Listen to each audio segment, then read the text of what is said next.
Okay, so this is a video for page 5. From your vocab packet, you're going to need the word sediment, so this one right here. And then from the one that has the had the cover page on it, it's one that's only front-sided.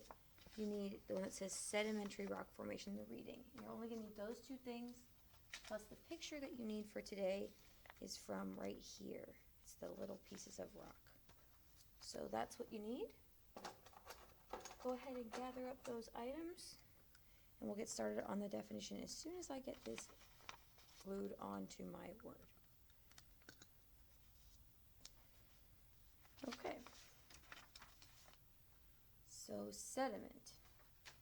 Sediment are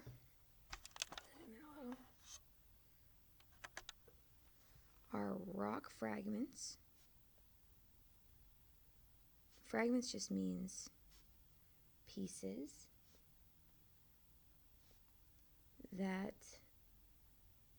have been transported to a different location.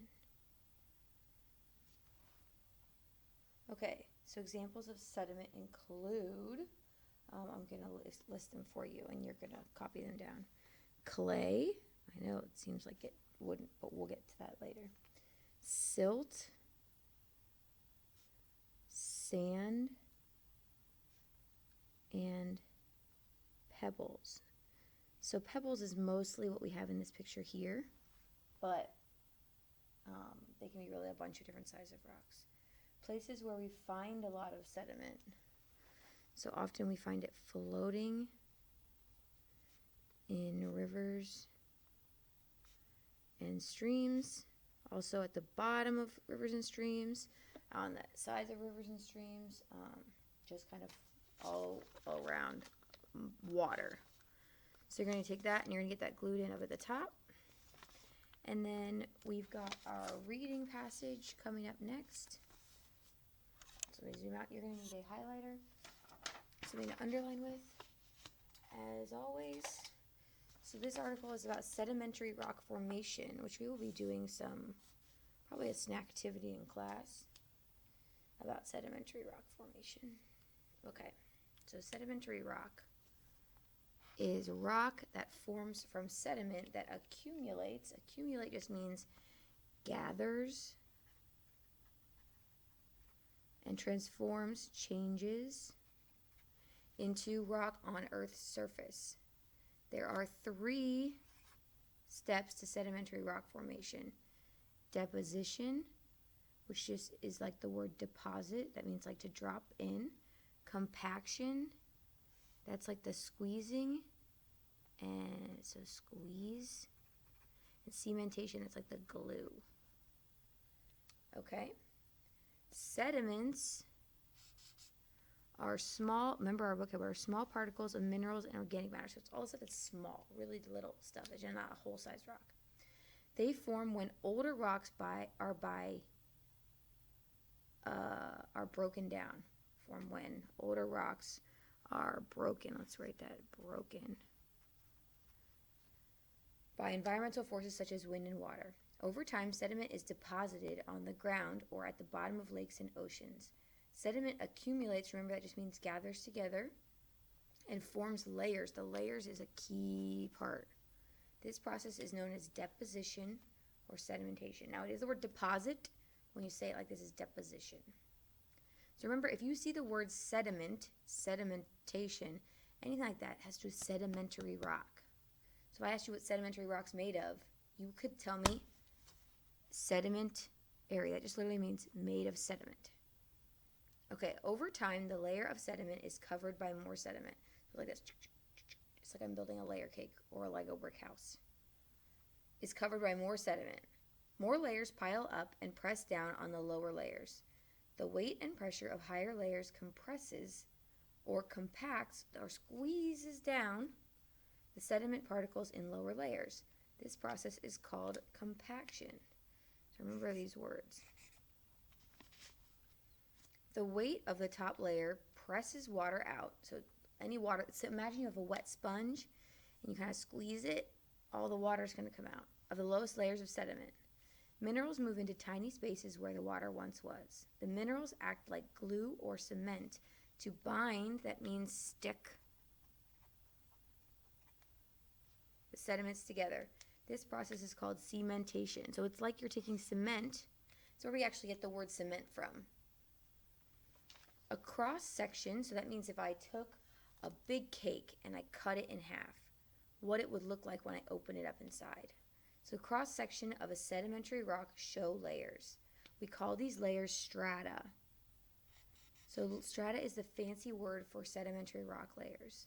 The layers at the bottom of sedimentary rock are older than the layers at the top. Studying the layers of sedimentary rock can help us understand Earth's history. For example, the particles in a layer of sedimentary rock can tell us what environment was like at the time of those sediments were deposited. Also, fossils can form in layers of sedimentary rock. Fossils give us an idea about what an environment was like at the time the strata formed. Remember, strata just means layers. They tell us about the organisms that lived in an area over time. So you're eventually going to glue this in here. So you're going to need some space to write. So leave yourself about 5 lines or so to glue it in. Don't put anything there. And you can put question number 1. So question number 1 says, what is a sedimentary rock? A sedimentary rock is...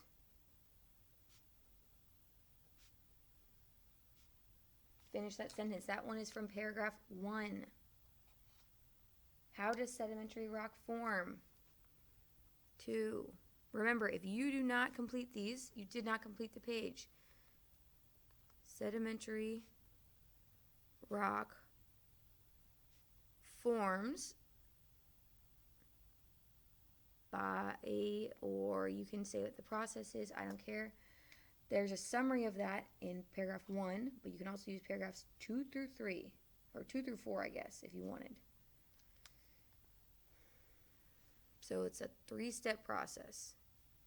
Question number 3. What can we learn from studying the strata of sedimentary rock? We can learn ... from studying the strata. That's going to be from paragraph 1, 2, 3, 4, 5, the last paragraph. Okay, oh, that's a tricky one. Number 4. Compare the relative age of strata in sedimentary rock. So I want to know, what about the bottom layers and the top layers? I want to know which one's older, which one's younger. Oh, let me scoot that up. Okay? So that's going to also be from paragraph 5. And the last one, question number 5. Fossils can be found in sedimentary rock. What can you infer? That means what can you figure out? This is all from paragraph 5 as well. About fossils found in deep layers of sedimentary rock fossils and fossils found in superficial. So super deep means down and superficial means up at the top, like on the surface. So if you hear someone say someone is superficial, it means they're shallow, or they only care about what's on the surface of somebody. So we could say that fossils. So what do we know about the deep ones? And what do we know about the superficial ones? Superficial. It's a bad handwriting, Miss Wilcott. So make sure you get those all answered. And when you take a picture, remember, take one like this and like this, or I'm going to check it in class, depending. So you just want to get a little glue at the top. I know, what is that accent right there? Where am I from? Wisconsin? Okay, and glue that in as close as you can up there. And then just fold as much as you need to fit it. I'm going to fold mine just so that it covers up the line, so that I remember that I answered questions underneath there, but also so I know what's on this page. So that's page 5.